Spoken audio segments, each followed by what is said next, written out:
Hello, hello. Good evening, everybody. I hope everybody's doing well this evening. I'm here with a special guest this evening. Her name is Miss Khara, and she's here today to talk to us about blended families and just her experience being a stepmom and in that part of life. And I know that it's a lot of ladies in the groups that are step parents or happen to be in a blended family who can relate to this. I know I personally can. And so she's going to give us a little bit about that. Hey, girls, I know some people are saying hello to me in the comments. So I hope you guys share, and also join our page and our group on Facebook. So it's Girl Talk Inc. So just join, and you guys get to see all the upcoming videos. But anyway, so Miss Khara has a lot of experience in education. She's actually working on her doctorate degree, she just told me right now, and I'm excited about that. Me and Khara have been friends since college. I refined it all back then, and we're extremely much, we're way more mature now. I just laugh when I think about Khara. I just start laughing because we got so many crazy, fun memories together, and now we get to share the moments of being stepmoms together. So, it's just all kind of stuff, and she'll tell you a little bit more about her journey as we go on. And we'll go ahead and get started. So we'll take it off. Khara, did you want to say anything else about yourself or anything that I missed on your education? You good? All right, let's just keep it. Okay, so tell us a little bit about how you became a stepmom, or how you became a stepmom. All right. So I was married at one time. Well, and then I'm looking to get married again. So both of the men I've chosen have had kids. Super young one, like 1 year old, and the other has a semi-older one, like 8 years old. Okay. And so you've had an opportunity to be a stepmom to two kiddos. Yeah. Just totally different experiences on both hands.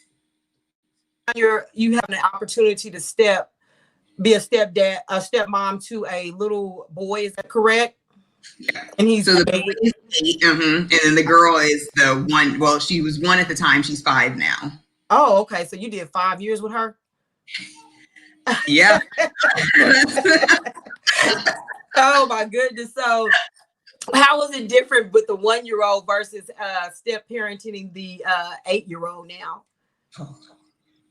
8-year-olds can do so much more. That's the good part. Like, I don't hate to say the good part, but yeah, 8-year-olds are independent. Like 1-year-olds, you're like, oh my goodness, I have to do every little thing. And you're being thrown into it too. So you didn't bird the kid. You didn't have them from 0 to 1. So you're just being thrown into it. And you're like, okay, now I guess here we go. What do I do next? Whereas an 8-year-old, they can express themselves a little more. And it's like, okay, we're growing and we're like naturally developing a relationship. And you don't need me. You actually want to be around me. Exactly. Oh my goodness. I think that's the hard part, is that you get thrown into it and you kind of don't have a choice. It's either like the parent obviously is a total package, right? So the baby comes with the guy that you choose to love. And obviously you love that person, you care for them, and you want to care for anything that's connected to them. But it's not necessarily easy. So talk about some of the struggles that you faced when making your transition into be a stepmom. Yeah. Well, the first time I was like completely single, and then like no kids, no nothing. I have a dog. That's been my only responsibility for 28 years of my life there. And I'm an only child. So getting thrown into loving somebody with a kid, you're like, oh no, wait a second. Yeah. It's going to take us how long to get ready to go somewhere? So that's a huge change, just knowing that like everything now takes twice as long. And for those who have never had anybody, and then you all of a sudden fall in love with somebody with a kid, you're like, I've never experienced life with somebody else, let alone now life with 2 people. Yes, I can definitely relate. Oh my goodness. So with that, when you got that big shock and it was like, oh my God, this is a little person I have to take care of, how was that relationship with the family as well? Because you took on a family too, because that baby had a family connected to her. So, in our culture, we call them the baby mama drama. Did you experience that baby mama drama, or was it like a smooth transition for you with the mom? Oh no, that first time, that was definitely one for the record books in my opinion, but I'm sure we all have stories like that, so we all feel like they're all record books. But I want to give hope to people. Like, it does get better, and then some situations you're just like, we're just going to make it through this. That's all I'm trying to do, is to survive this relationship and this interaction every single time that we have to have this interaction. Exactly. Oh my goodness. I know that when I don't know what happened to my picture. Sorry. Hold on. Am I still there? Camera. Oh no. Can you see me? Not at all. I just blinked out of here, y'all. Sorry. I'm not sure what happened. Let me see. Let me come back. I see me now.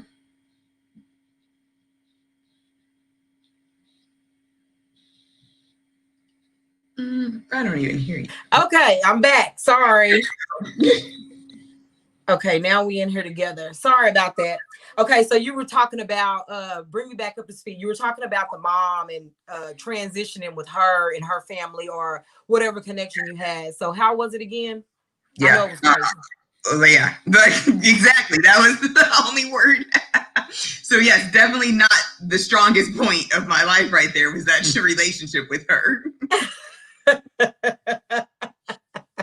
So did you guys, because I don't know how personally I can get, because you don't communicate with her anymore because this is the ex or whatever. Right. So with that in mind, like, was she like, she came kicking and screaming, or was she just, what was the issue?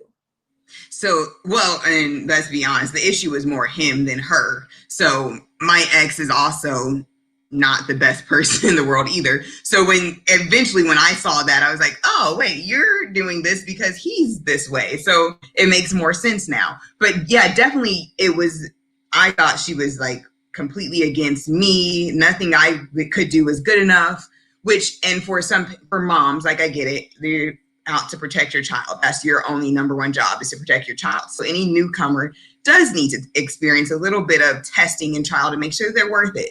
But it was definitely more than what I felt was necessary. Right, a little extra pressure. Yeah, it was a lot of extra pressure. Oh my goodness, I bet it was insane. But it's just a lot that I think people don't think about when they get into relationships with men who have kids. You don't really think about all the dynamics. And for me and you, obviously, we didn't know because we don't have children beforehand. Right. Like the stepchild was the first experience with the child. So I mean, I imagine it would be different for a mom who already has a baby, and then you go in with the dad. But when you're completely single, you don't have any responsibilities, and then you take on this child, it can be really huge. So what were some of the sacrifices you had to make going in, or tongue biting that took place? Because I know I almost did mine off. It's always a matter of, let me bite my tongue. Let me let me just say it to him. Let me, sometimes it's not even saying it to him. Sometimes it's like, okay, here I go, just in the background, keeping my mouth shut. But I know that all of this stuff that's going on is wrong, and I want to say something, but I just keep my mouth shut. When I think about the biggest change was just like having to do something for another human that couldn't do it for themselves. Like, you're, at least when you get married or your husband, he can do the stuff for himself. He doesn't act like it, but he can. Yeah. Little child, you're like, oh no, you need me to do it. Oh, tie your shoes, get dressed. Oh, this is a whole new. I don't know if I was ready for this. It's a lot. It's really like you having your own child, but it's not your child. So I think it's even tougher because you get a choice. Like, I want to love this child. Whereas your own child, that's your responsibility. You birthed that child. You carried that child for 9 months. And so you're obligated to care for that child. But as a step parent, you get to choose to love that child. You choose to be in their life. And so you make that choice when you, enter into that relationship with that child. So I know it was, how hard was it for you? Because I kind of asked this question a little bit. Well, how hard was it for you to just kind of lay down everything? Was that easy for you, or how hard was it to lay down your old lifestyle, pick up this new lifestyle for your mate? Yeah, I think I want to say at times it was super easy because you do fall in love with the child, and so you do anything for them, and it's really, really easy to just lay everything down. And then at other times you're like, I'm ready to pick that back up, and I'm ready to be, and I'm ready to go here and go here and go. Oh man. Yeah, I can't just go here, there, and there. And one unique thing about mine, not maybe unique, but I ended up taking care of her more than my fair share, more than his share, more than her share. So I ended up being the stable caretaker for her rather than the other parents. And it's like, well, how is that fair? But then on the other side, you're like, well, somebody's got to do it because you two. Obviously, they don't know how to do it. Wow. And then like now, even now, like I know that you're not with the dad, obviously. Do you still communicate with her, or do you have any kind of relationship with the baby? Yeah, no, that's probably one thing that I wish was a little different, is that I at least talk to her or something like that. But because of his choices, I've had to also set clear boundaries. Like, because of your choices, I'm now not interacting with you. And I'm sorry that that's going to hurt your daughter, but that's your daughter and your responsibility too. You should have done things better so that you could have more stability in your life. Therefore, I would still be there. But you made some choices that were not okay. Exactly. And now the child loses the mom. Talk a little bit about how parents hurt their children when they make bad choices, as far as like, holding the kids or not letting the stepmom into the life, or all those little knick-knack things that go into being a stepmom. Like, what's the importance in there for the child? Talk to somebody who's holding a kid. Yeah. So, some of you that are on the other side of this, having to welcome a new woman into your ex's life, right. Mm-hmm. She's not there to be mom. She doesn't honestly probably want to take the place of you. She wants to be there and support and to help all of you guys make this work, but she doesn't want to take your place. Like, that's always been something that I make very clear. I'm not trying to take your place. I'm here to help support. I'm here to love your child, but I can't be you. I can't replace you, and I don't want to replace you, because your child should know who mom is at all times. Exactly. If you're holding a child right now, just know that she probably isn't, she's not your worst enemy. All the stories you've heard or you see and all the things you know about her or don't know about her, that's fine. She's not there to be anything but to just love your ex and to love the child. Right. I think so many times that parents get the mix up of the feelings with the ex with the child, and it's two different entities. Your relationship ended. This one is going to continue for the rest of that child's life.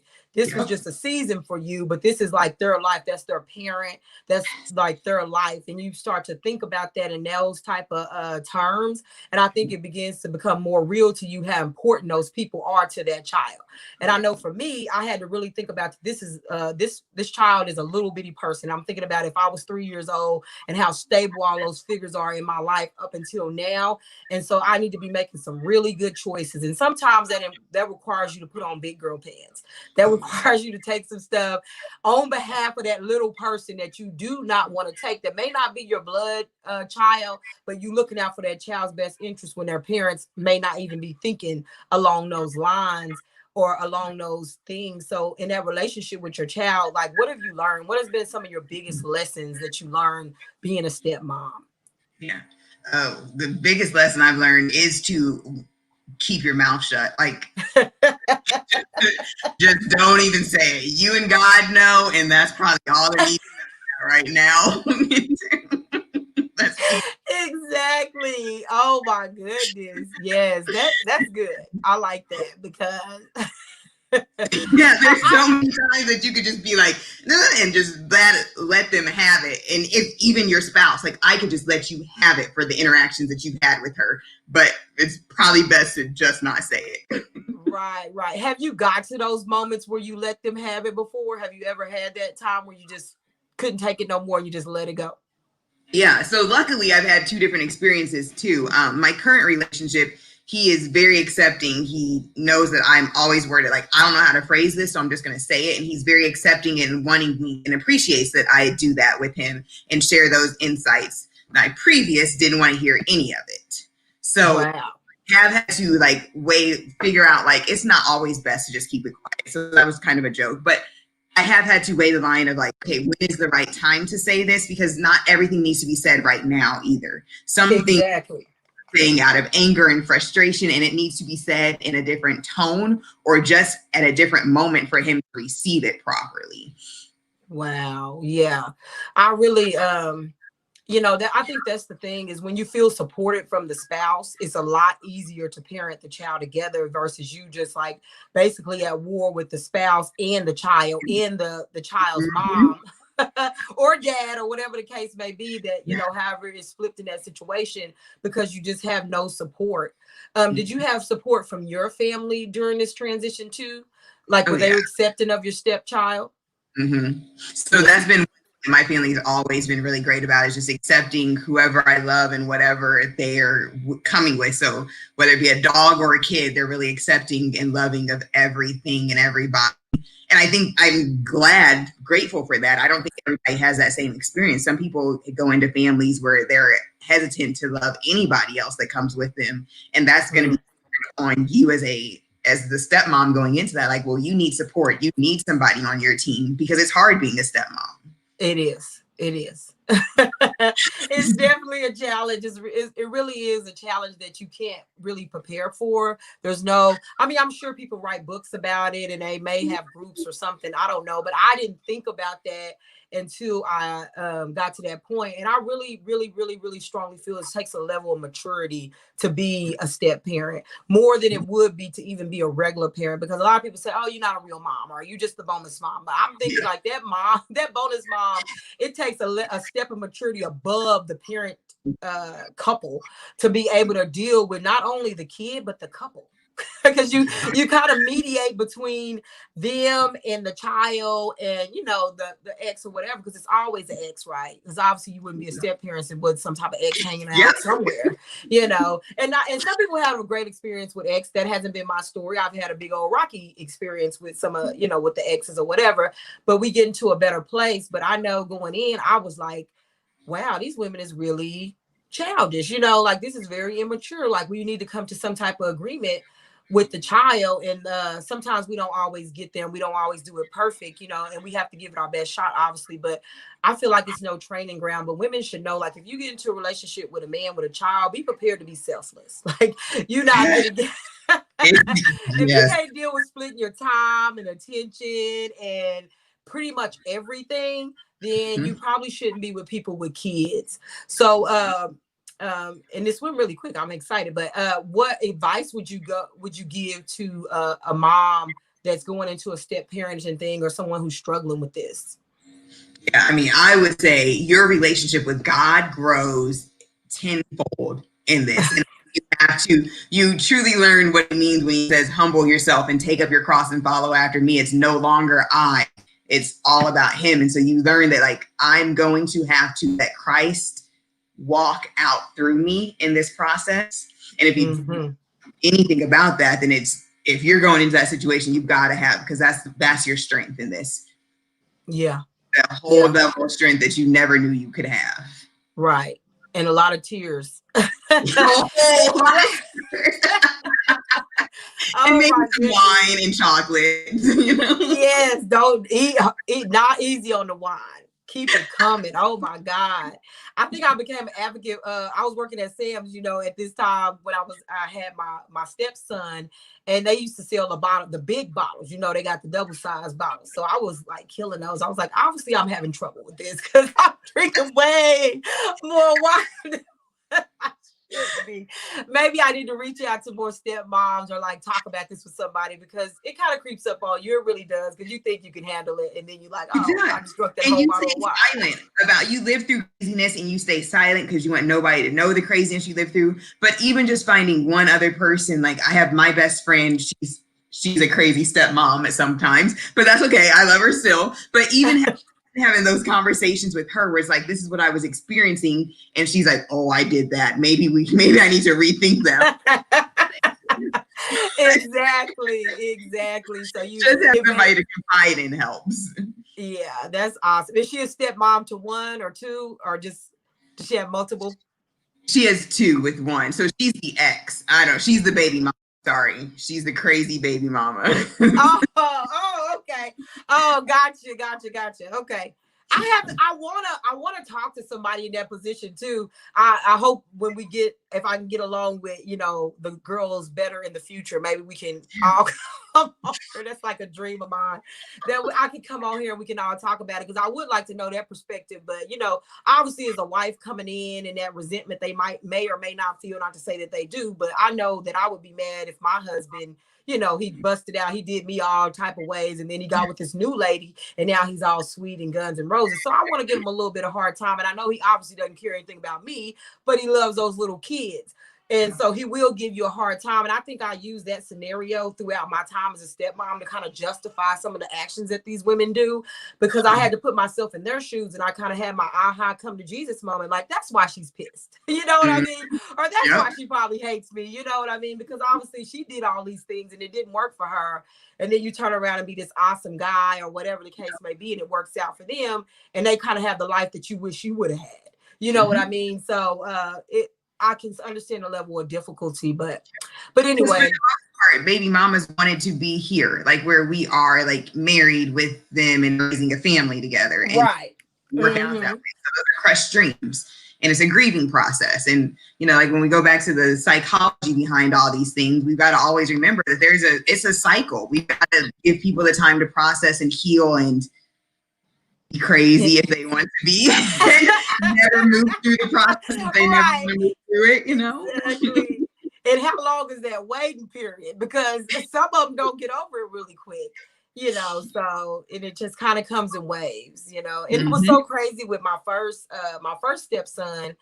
I'm saying first, like he went somewhere. He's still with me, but I don't have him. But with the first mom, she seemed so disconnected and detached from us. She kept handing the baby over like in a I wouldn't say it was an unsafe way, but it was just like, here, take the kid, you know, type of attitude. And then when I got married, it completely flipped. Then she wanted to know what time we were coming back, and she kept putting restrictions on things. And it was just this new woman rose up, this super careful. I'm interested in everything you guys are doing.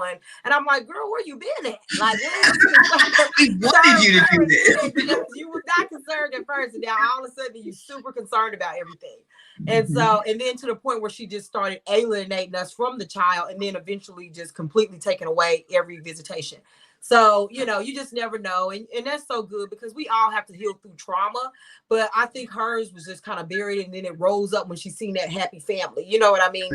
That unit that she wished she had. So it's a lot. It's a lot to process for these moms. And I'm always willing to give grace, you know, and I thought about that. I give grace so far, though, because, you know, I can turn into the D as well. Yeah. You know, because I had to. But anyway.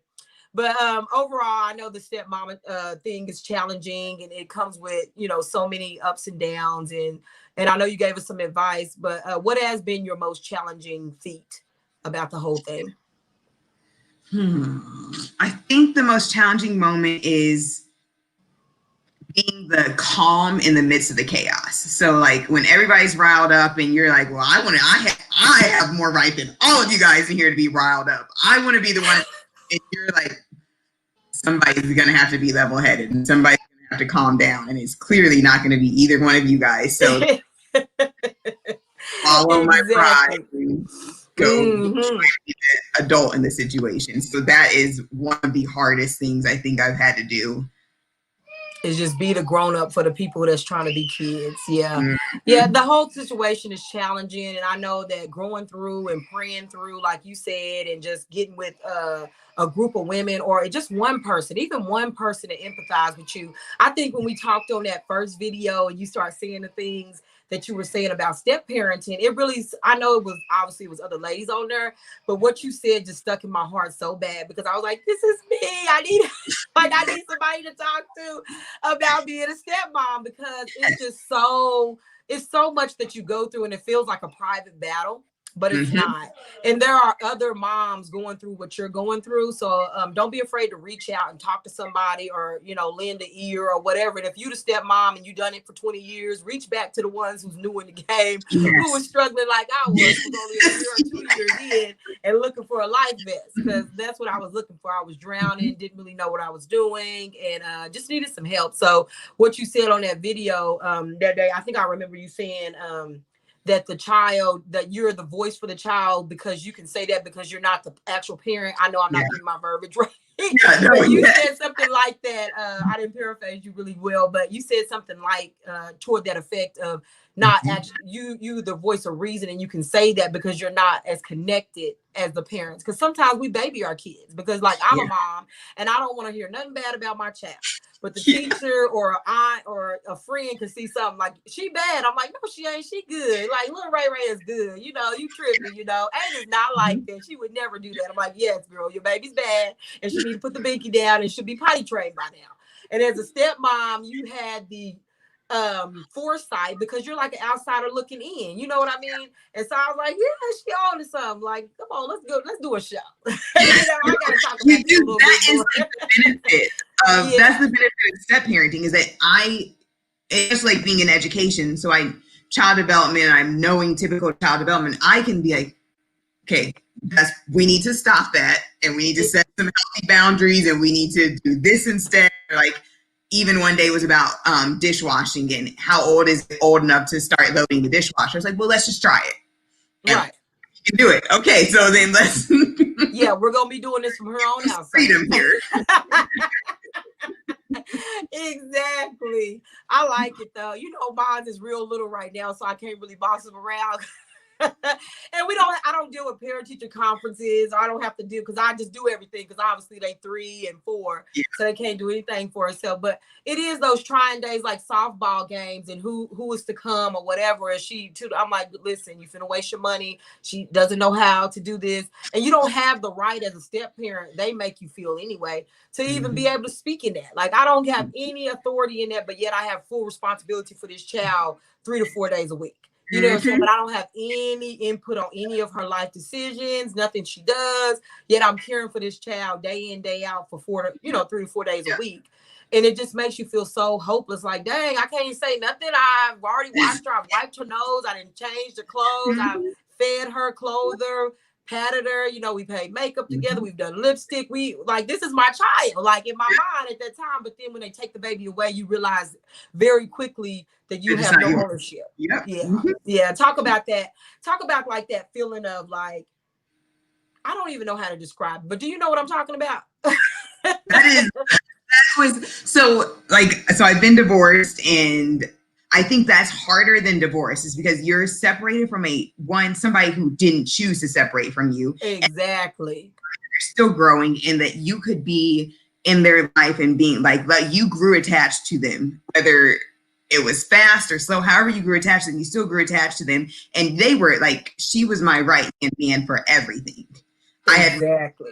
I had my entire life. And then all of a sudden, because your father can't understand boundaries, I now have to make them ultimately clear, which then hurts you in the long run. And that is like the ultimate, I think, upsetting moment is that I just really just had to walk away. And I sound kind of cold when I say it too, because I had to get to that point where it's like, no, those were his choices. He made those choices, and this is where we are now.